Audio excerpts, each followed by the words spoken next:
Greetings. R. Frederick Little here with another episode of Christian News and Views. This is episode 193, and this is Wednesday.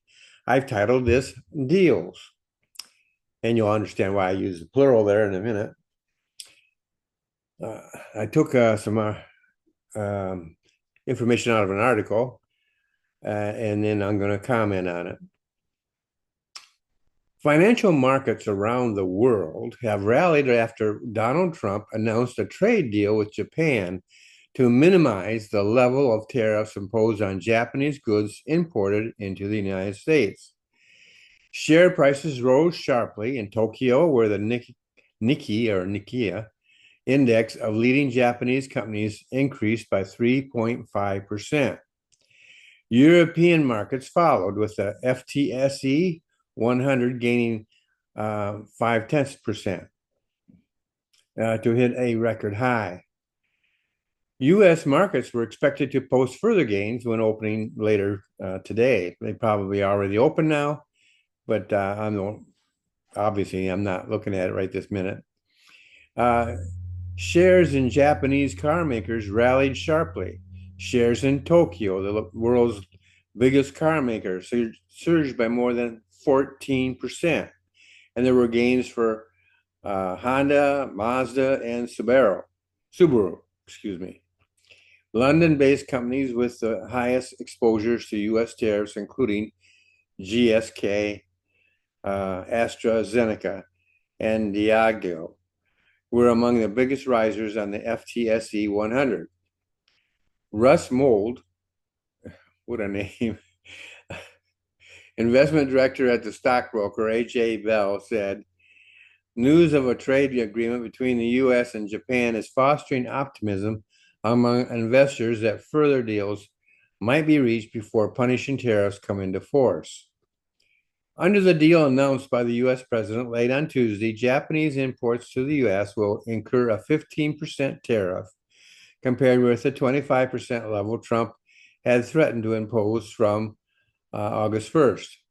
The levy paid by U.S. importers remains above the 10% baseline global tariff that had been imposed by Washington while the two countries negotiated.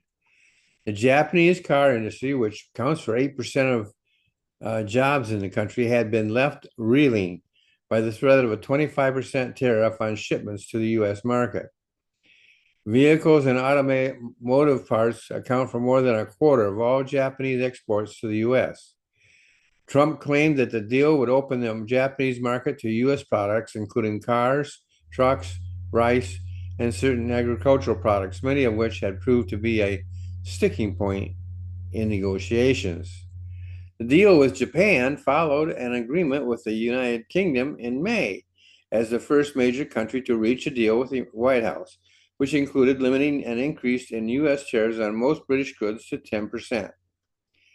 Financial markets were thrown into a tailspin on April 2nd, by Trump's Liberation Day tariff announcement, when he unveiled blanket levies of 10% and higher individual rates of up to 50% on dozens of markets, including those of economic allies and rivals alike.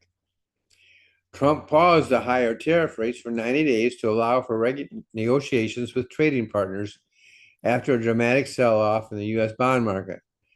The market staged a recovery as investors bet that Washington would ultimately back down from the toughest measures. Investors latched on the president's reluctance to see through extreme threats by betting that Trump always chickens out, or taco for short, in a Wall Street maxim influencing trading decisions. Economists said the deal with Japan, which is the world's fourth largest economy and is U.S. fourth largest import market, could be a prelude to further progress in negotiations with other big trading partners, including the European Union. Shares in European Union car makers rallied on Wednesday, with Volkswagen up by more than 5% as traders bet the U.S.-Japan deal could be a blueprint for an agreement between Washington and Brussels. Trump has set a deadline of August 1st for reaching a deal with the European Union and other trading partners. Washington also struck a deal with the Philippines on Tuesday, while the U.S. Treasury Secretary Scott Bessent has said talks would resume with China next week ahead of the August 12th deadline. Tariff Trump had set for a tariff agreement with the world's second largest economy. The Japanese Prime Minister, Shigeru Ishiba, said the deal was precisely the result of my consistent advocacy and strong lobbying of the U.S. since I proposed investment over tariffs to President Trump at our White House summit in February. Ishiba denied reports that he planned to announce his resignation after his coalition lost its upper house majority this week. So here's my opinion. If you listen carefully, you notice that they were talking about him chickening out. Well, pundits and economists simply don't understand what's going on. Apparently, their talk about chickening out just demonstrates that to me. I may not be an economic expert. In fact, there's no may not about it. I am not an economic expert. But I do remember the tried and true maximum. I mean, this is older. This is not new. This is something I remember from when I was a young man and maybe even a child. Ask for more than you want. That simple maximum, in my opinion, is what Trump follows. He asks, no, actually, he demands higher tariff relief than what he is actually desiring. He is dealing from a position of strength, not weakness. So his so-called backing down is nothing more than allowing the negotiating process to work. And the result is he gets what he wanted. It is simple and it is brilliant. And it's a win for the United States. Moreover, the playing field has been evened out. Yes, foreign tariffs have gone up. But now the trade-off between foreign and domestic tariffs are a much fairer and closer deal than Trump inherited. There has been pain, yes. We've seen it in the stock market and so forth, and some inflation. But I have some positive news here. I realize, however, that Southwest Florida is not a barometer of economic health in the rest of the United States. But I have noticed something, a stabilizing of prices, particularly in the price of gas. It was when Trump came into office, it was ranging. It would have a high and a low. Its high was around $3.50, if I remember, $3.50 a gallon.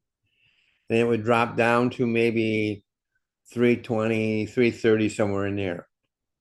Well, now, then it dropped down to $2.98, $2.97, all the way up to $3.30. Now it has dropped even further down in this area, and it's been a high around $3.09 and a low. It got down to the $2.70 some cents. So it's been stabilizing and coming down. That, folks, is also a win. That's my coverage of that particular news item. I hope that you enjoyed it, and maybe it gets you thinking about it. How does inflation, by the way, doing in your neighborhood? Is it improved, stabilized, got better, got worse? What about what are your views about all these deals going on?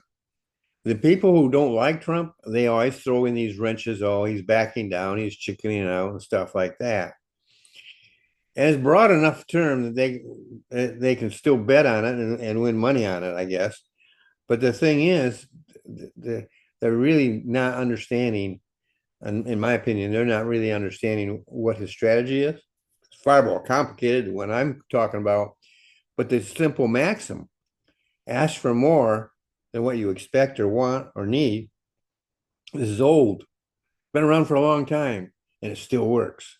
And I think Trump is maximizing that maxim, if you will. So hopefully you've enjoyed it. And if you are not a subscriber, I hope you will subscribe. You have that opportunity right here. And you just click on the icon and subscribe. Or if you want, you can follow. Either way, that's an encouragement to me. I have three, if you want to call them maxims, uh, goals is what I use.